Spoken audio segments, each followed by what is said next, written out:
Getting hired online is very competitive, and for many beginners, the biggest challenge is not your skills. The biggest challenge is knowing where to look for work. The biggest challenge is knowing where is the right place for you specifically to look for work. Because there are literally opportunities everywhere online, but not every method or every platform is going to work for your situation.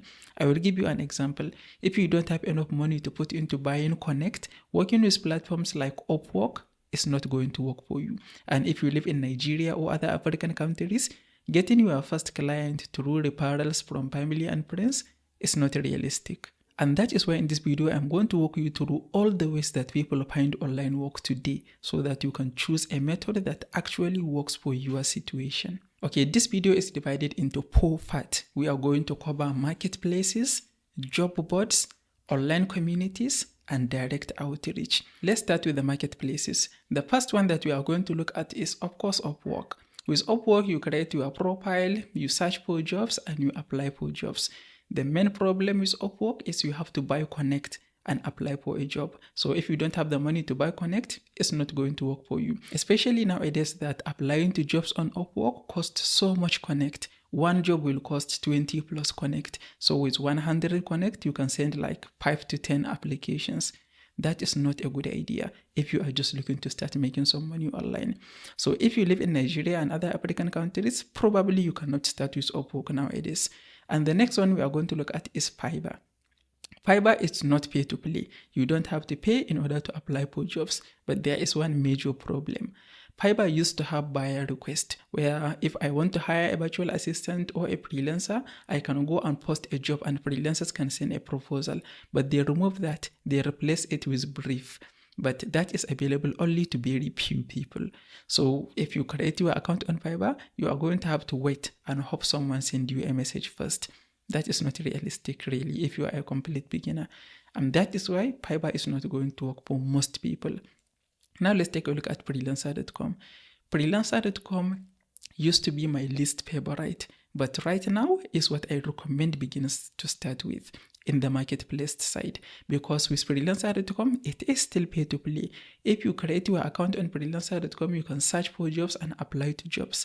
But the difference between freelancer.com and Upwork is freelancer.com is affordable. If you don't pay on freelancer.com, you can only send 6 applications per month for free. You need a lot more than 6 applications, and that is why their payment system comes into play. If you pay for their membership, you can pay $5 per month.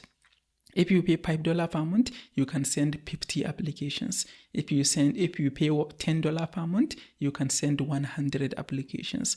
So with $10 per month, you really stand a chance. If you send targeted good applications, 100 good applications, you really stand a chance.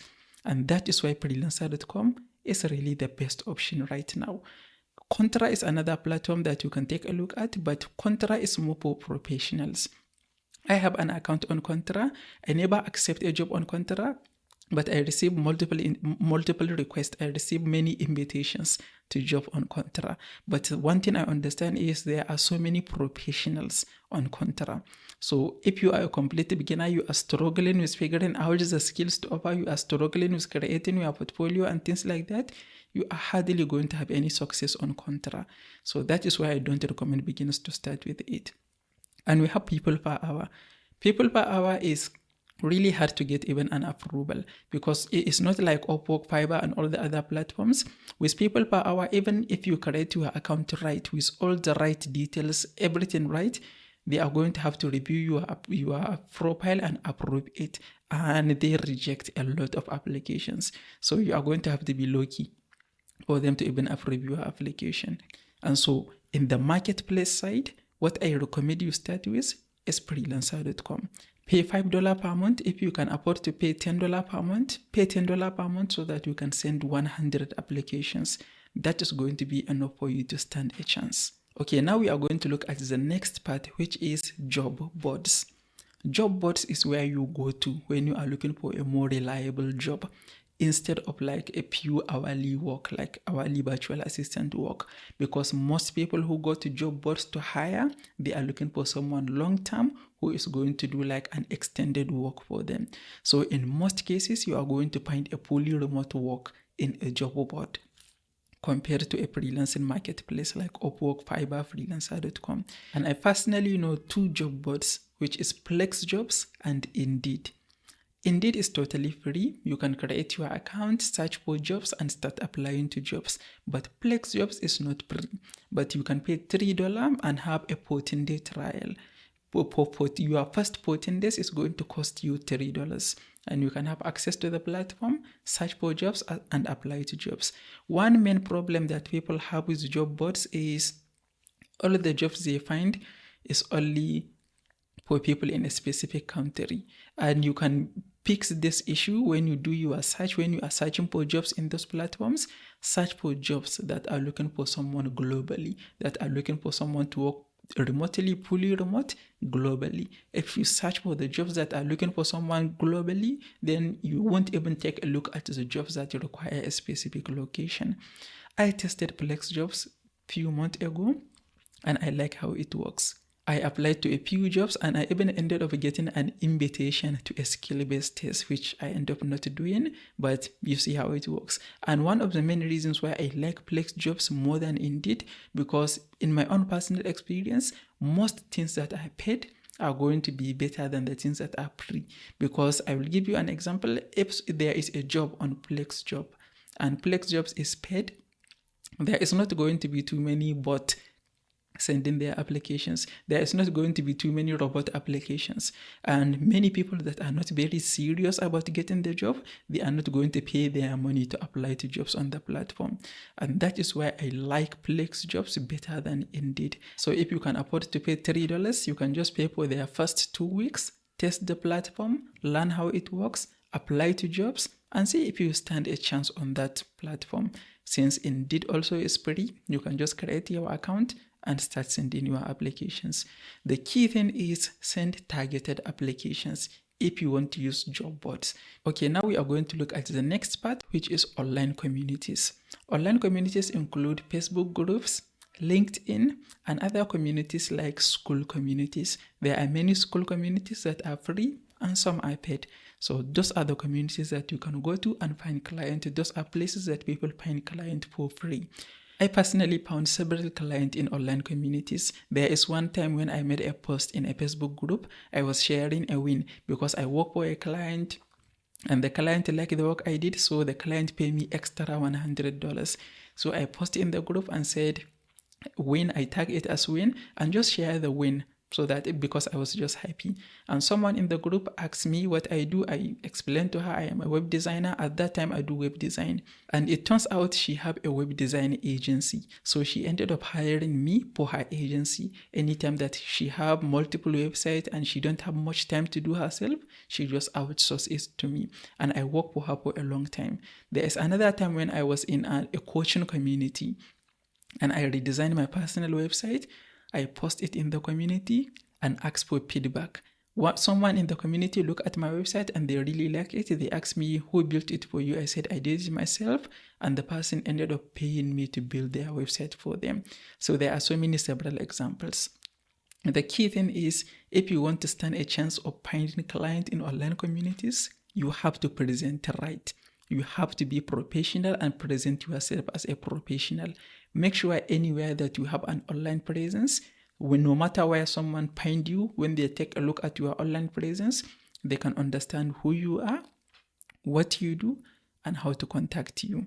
And joining communities alone is not enough. You have to join communities and contribute. Share your personal stories. Share the challenges you are facing. If you had any win, you share that win. Joining communities and starting asking people to give you a job is not going to work. People are going to look at your post as spam. So if you want to stand a chance, you have to be active in communities. Share your challenges, your progress, and your success. That is how you connect with people, and that is where when opportunity comes in, you are going to be in the best place to take advantage of it. Okay, the next part is direct outreach. There is email outreach and there is social media outreach or cold outreach. And that is where you do your research, you find people who you believe they are going to benefit from your services, and you send them an email or a social media message. You introduce yourself, introduce what you do, and show them how you can help them either make more money, help them save time, help them be more efficient, whatever your goal is. This is harder because, well, it's easy to find people and just send them an email, but it's harder to get hired this way because you have to do it right. If you take the lazy route of getting an email from ChatGPT, copy it and send to dozens of people, you are not going to get any response. I hired a video editor twice in cold outreach. The editors just sent me an email with some samples. I like it and I ended up hiring them. And that is because they did it right. There are a few things that you have to keep in mind. When you want to do cold outreach, you have to target the right people and you have to be absolutely sure in your past communication to them, you give them a good reason to respond to you. If you send someone an email or a message and just introduce yourself and ask them, do you want to see some samples? They are most likely going to ignore you. But if you write them in an email or a social media message and you make a sample for them, a sample of what you can do for them, you include it with your message. When they take a look at it, if they like it, there is a good chance they are going to respond to you. One mistake many people make with cold outreach or direct outreach is targeting the wrong people. If you find someone on YouTube who have, let's say, 1 million subscribers, there is a very good chance they already have a team that are working for them. So they are not going to ever respond to you. And if you reach out to someone who is too little in their journey, they probably cannot afford to hire you, even if they like what you do and even if they believe you can help them. If they cannot afford to hire you, they cannot afford to hire you. So when you are doing cold outreach, make sure you target people that are not too big. Because if they are too big, they most likely already have a team working for them. If you target people who are very little in their journey, they probably cannot afford to hire you.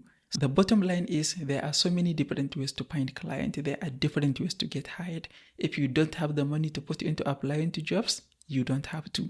There are other ways. What it requires is time. You need to put in the time, figure out what are the right ways for you to find clients specifically. When you figure this out, you put all the time you need into learning those methods, learning how it works, and doing it right. If you do this, it's just a matter of time before you figure it out and you end up getting hired.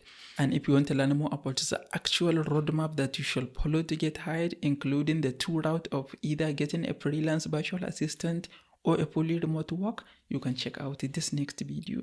If you find this video helpful, please give it a like and don't forget to subscribe. I will see you in the next one.